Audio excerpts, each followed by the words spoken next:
જય શ્રી કૃષ્ણ, જય દ્વારકાધીશ મિત્રો. આજે આપણે અધ્યાય 18નો 20મો શ્લોક સમજીશું. સર્વભૂતેષુ યેનૈકં ભાવવ્ય મિક્ષતે અવિભક્તમ દ્વિભક્તેષુ તજજ્ઞાનમ વૃદ્ધિ સાત્વિકમ. જે જ્ઞાનથી અસંખ્ય રૂપોમાં વિભક્ત થયેલા સર્વ જીવોમાં એક જ અવિભક્ત આધ્યાત્મિક પ્રકૃતિ જોવામાં આવે છે, તે જ્ઞાનને સાત્વિક જાણવું. જે મનુષ્ય દરેક જીવમાં એક જ આત્માને જુએ છે, ભલે પછી તે જીવ દેવ હોય, મનુષ્ય હોય, પશુ પક્ષી હોય કે જળચર અથવા વનસ્પતિ હોય, તેનું જ્ઞાન સાત્વિક હોય છે.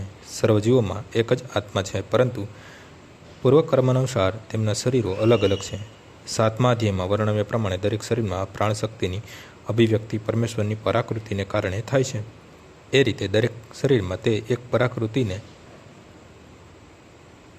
એક પ્રાણશક્તિને જોવા એ સાત્વિક દર્શન છે.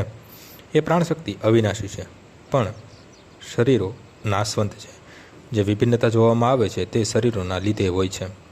બદ્ધ જીવનમાં અનેક વિધિ ભૌતિક રૂપો હોવાથી પ્રાણશક્તિ વિભક્ત થયેલી દેખાય છે. આવું નિર્વિશેષ જ્ઞાન આત્મસાક્ષાત્કારનું એક પાસું છે. આજનો શ્લોક અહીં પૂર્ણ થાય છે.